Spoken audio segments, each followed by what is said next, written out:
కీర్ స్టార్మర్కి ఎదురు దెబ్బలు సొంత పార్టీ నుంచినే ప్రారంభమైనవి.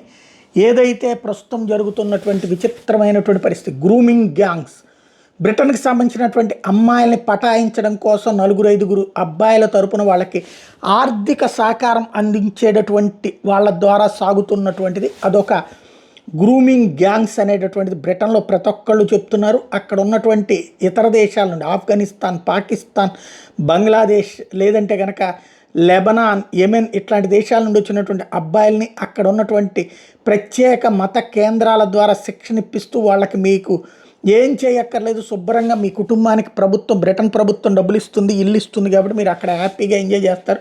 మీ తల్లిదండ్రులు, మీరు భవిష్యత్తులో ఇది మీకు కొనసాగాలంటే మీరు బ్రిటన్ అమ్మాయిని కనుక పట్టుకోగలిగితే వాళ్ళకి ఈజీగా పడిపోతారు, వాళ్ళకి అందంగా కనబడతా, సరదాగా మాట్లాడతా, వాళ్ళ కోసం టైం స్పెండ్ చేసే అబ్బాయిలంటే ఇష్టపడతారు. కాబట్టి మీరు అలాంటి గేమ్ ప్లే చేసుకుంటూ ఒక 4-5 కలిసి ఒక అబ్బాయిని హీరోగా ప్రొజెక్ట్ చేస్తూ అమ్మాయిలకి లైన్లో పడేటట్టు, అట్లాగే ఇంకొక అబ్బాయి కోసం మిగతా 4 ఉండేట్టు అట్లాగే అమ్మాయిల్ని పటాయించండి. అలా పటాయించి మీరు అమ్మాయిని పెళ్లి చేసుకుంటే మీకు మరింత ప్రోత్సాహకాలంటూ ఏదైతే చేయించుకొస్తున్నారు అన్న ప్రధాన ఆరోపణ. అదే గ్రూమింగ్ గ్యాంగ్స్. ప్రేమ అంటారా, అత్యాచారం అంటారా, ఏమైనా జరిగిపోతారు మైనర్ బాలికల సందర్భంలో. దీని మీద పెరుగుతున్నటువంటి ఒత్తిడికి సంబంధించినటువంటి దాంట్లో కీర్ స్టార్మర్ పట్టించుకోకపోతే, జాతీయ దర్యాప్తు చేయమంటే పట్టించుకోకపోతే, ఇప్పుడు దాకా ప్రతిపక్షాలు చేసిన డిమాండ్ సొంత పక్షం చేయడం ప్రారంభించింది.